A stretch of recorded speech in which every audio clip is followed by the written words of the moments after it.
Hi, I'm Chas from Chas's Crazy Creations, and you're watching Hometalk. Let's get started.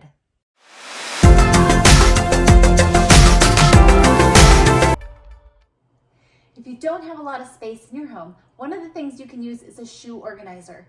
And as you can see here, this one's holding some of my craft supplies, but you can put them in different rooms, like a bathroom for bathroom storage, or maybe in your kitchen as a pantry storage, maybe your cleaning supplies, maybe some clothes, toys. The possibilities are endless, and over on Hometalk and on my blog, we have 20 ways you can use a shoe organizer to organize your home. Okay, let's talk about your drawers, and we'll start in the bathroom. So we're going to open each drawer individually and go through them one at a time. And the first thing you're going to do is go take everything out. Take it all out of the drawer. Next, we're going to wipe it out. Next, you want to go ahead and decide what you're going to put in this drawer and what do you want it to look like. It's easy to go to stores like the dollar store and find baskets that fit into your drawer to help section it out and make it organized and nice. Next, we're going to go through this whole pile that came out of that drawer. We're going to decide which things are old, expired, should be thrown away, which things you want to keep, and how many of a certain item do you actually need. This is the order I'm going to put my baskets in. And now I'm going to start placing the items back in the drawer in an organized fashion. And anything I don't need, I'm going to go ahead and let go of. Once you get all done, you might be surprised at how little you actually need. Once you're done with this drawer, close it and attack the next drawer. Continue doing this till all your drawers are done and organized. Next, we're gonna attack underneath your sink. Whether it's your kitchen or your bathroom, you've shoved stuff under there. So let's get started. Okay, so with the same process in mind, you're gonna start gutting everything out. And why is this space such a mess? It's often because there are no shelves, there are no drawers. So it's up to you to either make it organized or you're in a hurry and you just throw things under there. Like the kitchen is one of the biggest culprits. We throw all kinds of stuff under there. And once again, while you have it empty, go ahead and wipe the space out so it's clean. It's a good idea at this point to wipe your cabinets off as well. Now to get organized under your space, besides just getting rid of things that you don't need or have expired, or maybe are half used or you're not going to use anymore, baskets are a great way to get organized. And you can get stacking baskets or baskets with drawers, and you can just measure the space and know what's going to fit into it. So one of the things we like to do in our house is we like to put our cleaning supplies underneath our sinks in each bathroom if you have the space. And one of the reasons this is really nice is when you need to clean, everything is just right there ready for you to grab. Next, I'm going to place the cleaning supply basket underneath the sink. Now, if I had a stacking one, I could work with more of this upper space as well.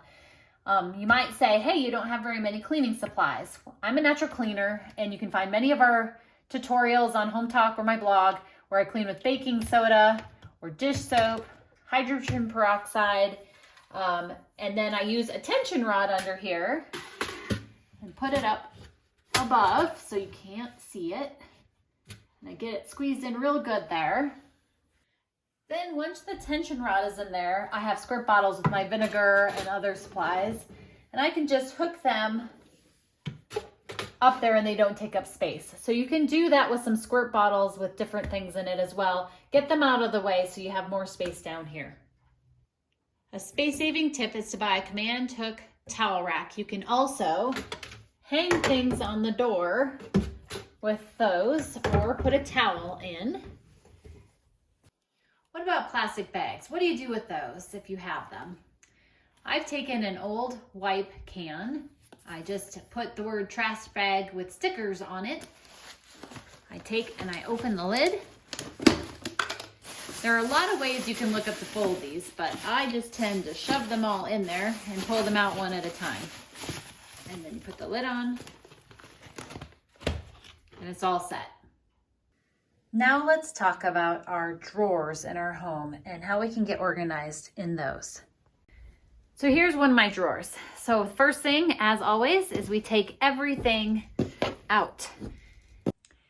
Now, one of the really important things when you are going through clothes or any part of your house and you're going to minimize and you're also going to organize, you need to be in the right mindset.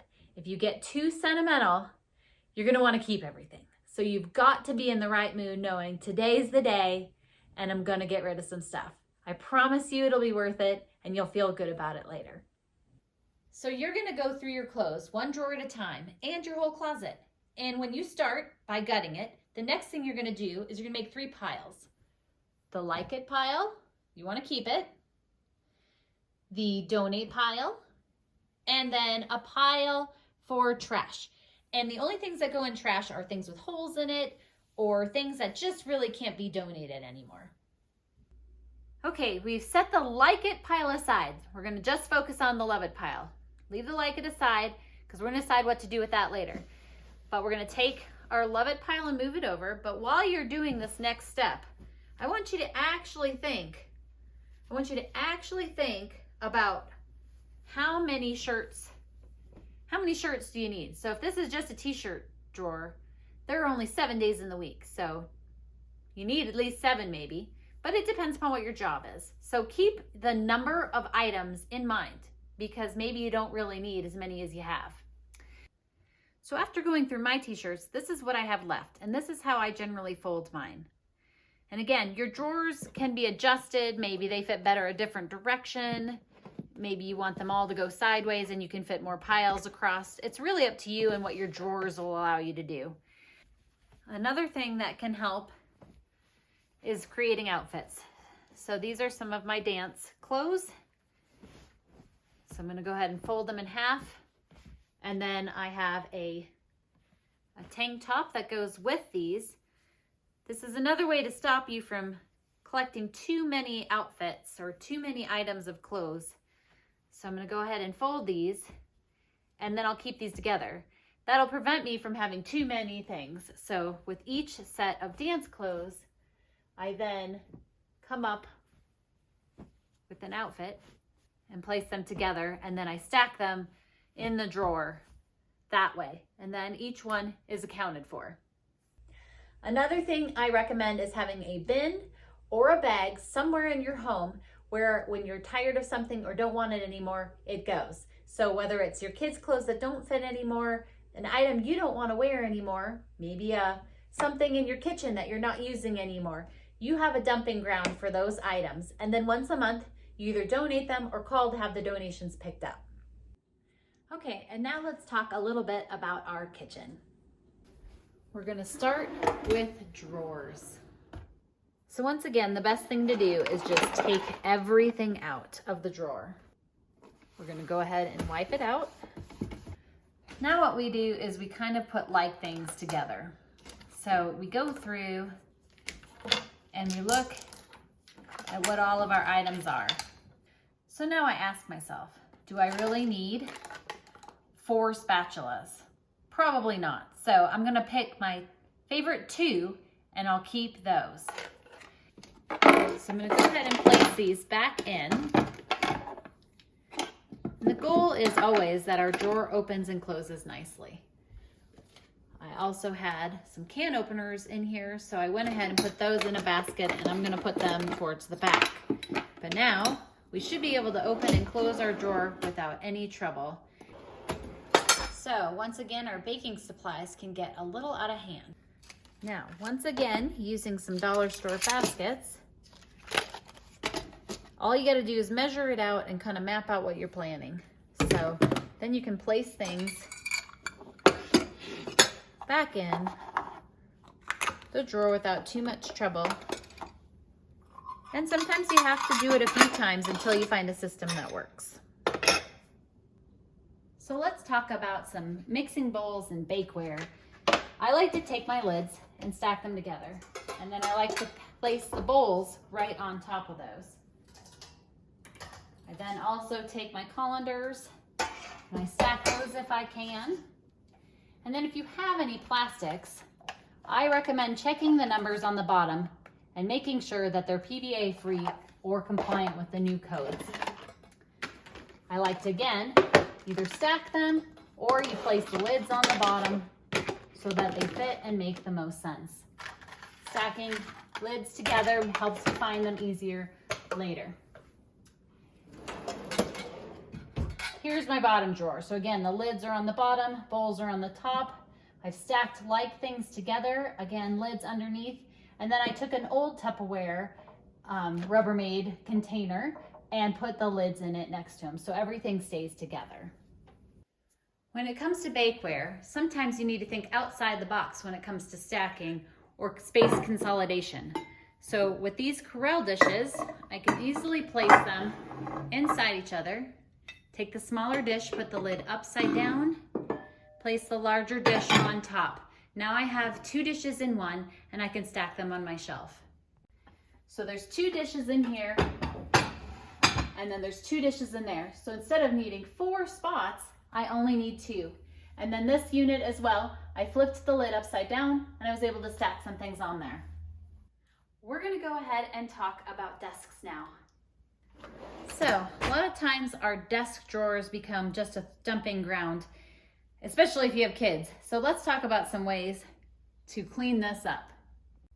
As with before, the first thing you want to do is empty everything out.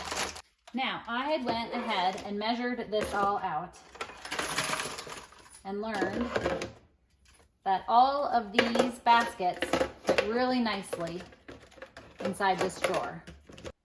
Now placing the items back in, I have my glue sticks, Post-it notes, paper clips, some tools, the math things the kids need, my son's vision therapy. It's all organized in the drawer. So hitting the drawers, as you can see, we've got a big mess here. So by simply getting a box to put all these markers in. If it doesn't work, we let it go. But this way, we're not just keeping dry markers. Set that aside, and you've got more space. For the eraser, I just bought a little basket to keep the eraser in. Now I have room to put some other things in this drawer as well. So another thing to hit in your kitchen, besides just your dishes and your cabinets and your drawers, is your refrigerator and your pantry. And the first thing you want to do, of course, is kind of gut each shelf at a time, go through it, and decide, has it expired? A lot of times we leave these things in the door, but we forget to check them once in a while. So check the expiration date, toss anything that's expired, put it on a list if you need to replace it. And the key word is if. A lot of times, there's a lot of things in here we just don't need all the time. I hope this inspires you to minimize and reduce, declutter, and organize your home. Again, I'm Chas from Chas's Crazy Creations. Thanks for watching Home Talk, and I'll see you next time.